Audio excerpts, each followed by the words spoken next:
Rapaz, eu vou um pouco aqui, só até trazer aqui essa mensagem, que eu vou trazer essa ponderação meio que respondendo a sua pergunta, Júnior, mas trazendo também um outro lado da história, né? Nosso parceiro Ivan Tupinambá mandou essa mensagem aí no chat. Um abraço pra galera que tá no chat com a gente.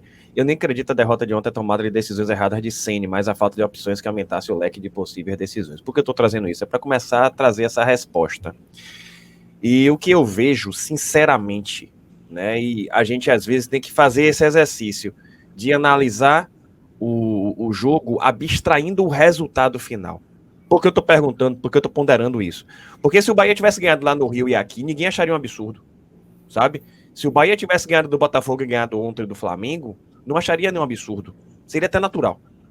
E aí, quando você traz John, e Barba trouxe John como destaque, da partida contra o Botafogo, e ontem o destaque foi o Matheus Cunha, goleiro do Flamengo, a gente não pode perder de vista que são dois times que estão no hall ali dos principais times do futebol brasileiro, fato. Então a coisa é certa. O Bahia poderia ter vencido, sim, não venceu. E aí aquela velha pergunta, qual seria a principal razão? Nunca é a única razão. E aí eu vou trazer outro lado. Eu não acredito só a Ceni. E para mim eu entendo que houve uma irresponsabilidade do Bahia no planejamento mais uma vez, sabe? Houve uma responsabilidade no ponto que a gente precisa destacar. Há algum tempo o Bahia não tem um centroavante diferenciado. Aquele que receba a bola lá na frente e fala, traga aqui que eu resolvo. E isso faz falta para qualquer treinador. Se Ceni tem culpa no cartório, não sei. Inclusive, eu não duvidaria, porque não é de hoje que a gente sabe que ele já falou que não jogaria com centroavante, assim, assado. Quando o Estupian chegou, ele fez ressalva. Esse centroavante aí, e depois começou a elogiar e lamentou a saída de Estupian. E Estupian saiu, o Bahia não repôs com um perfil parecido e precisava. A gente poderia ter falado até da situação envolvendo o Carlos Vinícius aí do Fulham, que poderia ser uma oportunidade, o Bahia tentou outras vezes, mas pelo visto não vai tentar. Então, não é que eu esteja isentando o Ceni, mas para mim, eu não coloco o Ceni como principal responsável. Por quê? Porque o Bahia está produzindo. O Bahia coletivamente tem um trabalho que produz. O Bahia coletivamente tem um trabalho que envolve os adversários. São poucos os times que envolvem o Botafogo e cria as oportunidades na quantidade que o Bahia criou. Fato. São poucos os times que envolvem o Flamengo, como o Bahia envolveu. Fato. Agora falta o quê? A definição. E aí é um misto de questões. Falta peça, sim, para mim é ponto. Falta mental. Você tem capacidade de definir em partidas decisivas. E o Bahia tem falhado muito em partidas decisivas nessa temporada. Fato. E para completar, eu vou trazer uma questão que para mim é clara também aqui.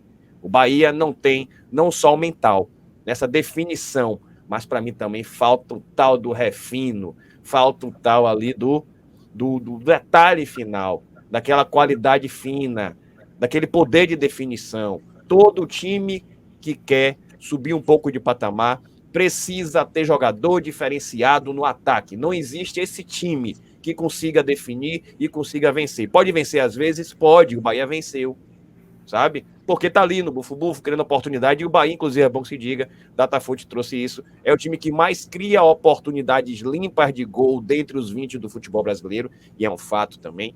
Isso está sendo estudado. Então imagine, Júnior, se esse Bahia tivesse um jogador da primeira prateleira que resolvesse o tal de colocar a bola para dentro mesmo. Precisa. Então me desculpem com a franqueza, sem ter responsabilidade, pode ter. Mas para mim, a principal responsabilidade está no planejamento. Departamento de Futebol do Bahia. Tinha dinheiro? Tinha. Tinham opções? Tinham. Então deveria ter investido. Eu considero inaceitável o Bahia, pelo segundo ano seguido, não ter um centroavante da primeira prateleira. E digo mais, a Estupian veio emprestado, não veio comprado. A gente vê outros clubes com 2, 3 peças de centroavante que podem funcionar. Até o Corinthians, se lá não está rendendo, poderia render aqui. Estou trazendo só um exemplo banal, e está mal, inclusive, é bom que se diga. Mas tem a peça. Tem um jogador que de repente pode render, pode performar. Ninguém tem bola de cristal, mas o Bahia não trouxe. Eu pergunto a Cara, vocês, eu queria trazer o... como centroavante, camisa 9, que você falasse, rapaz, esse chegou aqui para vestir a camisa. O cara de área que resolvesse, não tem. E eu no futebol, e você também acompanhou, a gente viu o Nonato com 20 e poucos anos ser artilheiro da Copa do Brasil. A gente viu o Charles com 21 anos ser artilheiro da Série A de 1990 e por aí vai. Mas é outro nível. Com todo respeito a Thiago, poderia ter chance? Poderia. Mas é uma coisa para mim bem pontual. Faltou o Bahia, foi investir para trazer jogador da qualidade que o meio de campo merecia. Pelo visto, o Bahia parou no mercado, né? Em relação à contratação, o Bahia, pelo visto, não vai trazer nenhum tipo de contratação. E eu queria eu queria, não sei se o Barbaço, alguns jogos, está na entrevista coletiva. Eu tinha uma vontade muito grande de estar na coletiva do Bahia e perguntar para o Rogério Ceni assim, Rogério, quando você fala de elenco curto, a minha pergunta para ele seria essa. Porque o Rogério fala, quase toda entrevista, ele fala que o elenco é curto, o elenco é curto. Eu queria perguntar para o Rogério assim, Rogério, o elenco é curto porque a diretoria não quer lhe entregar ou porque você gosta de trabalhar com elenco curto? Porque o tempo inteiro ele reclama que não tem atacante, não tem centroavante, mas o Grupo City não veio para poder salientar essa dificuldade que o Bahia tinha de poderio financeiro para contratar os jogadores que queria. Um jogador da prateleira do Everaldo, que não fica... Tire o Everaldo do Bahia, tire o Everaldo do Bahia. Everaldo joga em qual time da Série A? Em qual time da Série A? Dos 10 primeiros colocados, Everaldo é titular? Em nenhum. Entende? Então, e aí eu quero perguntar para o Emerson, existe algum tipo de movimentação do Bahia no mercado para trazer algum tipo de jogador até o fim dessa janela de transferência, Emerson Júnior? Olha, ô Júnior, respondendo essa sua pergunta, até pela observação que fez o Bahia, eu concordo, viu? De você ter um centroavante, tem 2 detalhes aí. O primeiro, característica de times comandados pelo Ceni, né?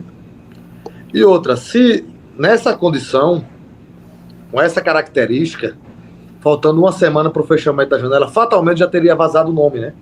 Então eu não acredito, sinceramente, que o Bahia vai fazer uma contratação desse naipe, faltando esses dias, inclusive o jogador que desse essa condição, que não foi apresentada ontem, que eu concordo. Você tem um centroavante nato, né? Aquele cara que resolve um jogo, que pega a bola de frente para a meta. Então, não tem esse indício, não. Esse indicativo, não.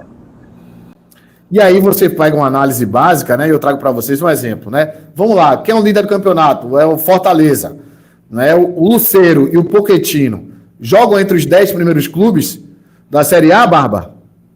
Jogam. Eu ia até falar disso quando o Bara tava falando, só que eu não queria interromper Bara, que ele tava bem demais aí na elucidação dele.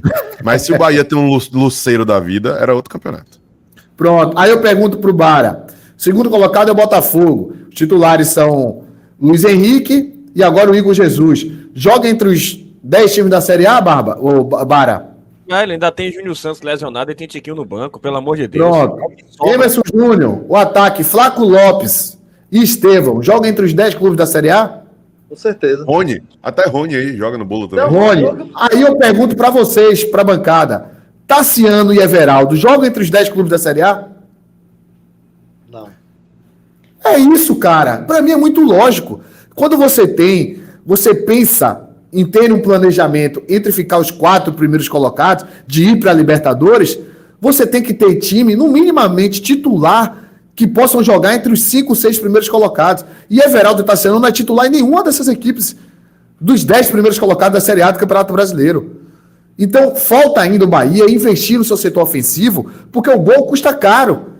E precisa trazer jogadores para que possam resolver. O Bruno Henrique teve uma oportunidade e resolveu. Quando você tem jogo contra o Botafogo, quem foi o destaque do jogo? O John, o goleiro do Botafogo. Isso mostra que o meio-campo do Bahia está criando e ineficiência do Bahia no ataque. Quando o goleiro adversário sempre é o destaque e o Bahia não faz o gol, isso mostra a ineficiência do ataque. O Bahia, para poder fazer um gol, o Bahia pede 5, 6. O Flamengo teve um escanteio, colocou a bola para dentro e fez o gol. O Bahia teve 6, nenhum com perigo. E aí, quando você traz o jogo contra o Flamengo, quem foi o jogador decisivo do jogo? O goleiro do Flamengo. Ineficiência do meio campo à frente do Bahia. Então o Bahia tem um investimento, um alto investimento em Everton Ribeiro, a manutenção do Cauli, que não foi barato, o Jean Lucas e o Caio Alexandre. Investimento altíssimo no meio campo.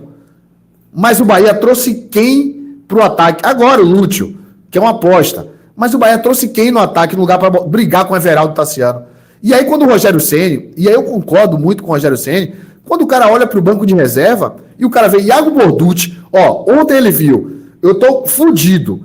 O jogo tava precisando de jogadores com mais qualidade. Não era jogador de velocidade que precisava naquele jogo. Embora você tivesse Ademir, mas a linha do Flamengo estava muito baixa, então o Ademir não ia ter esse espaço para poder ficar flutuando ali. Então não era jogador de velocidade. A gente precisava de jogador de refino técnico para poder mudar a situação do jogo. Aí o Rogério Ceni olha para o banco de reserva e vê Iago Borducci, Iago Felipe, Rezende, Cicinho, Vitor Hugo, David Duarte.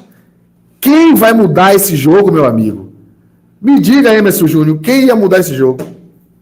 E outra coisa, jogador de velocidade, se você fosse jogar no contra-ataque, né? O Flamengo estava com a linha toda baixa. Era jogador para quebrar a linha do adversário, né? Por isso que o Bara fez essa observação agora há pouco, em cima da opinião do nosso internauta que estava acompanhando. E é verdade, se cobra a ousadia do técnico, mas também é preciso que se tenha qualificação. Tem jogador no banco de reservas que mude o panorama do jogo, né? Da atuação do seu time. Então acho que é um conjunto aí da obra.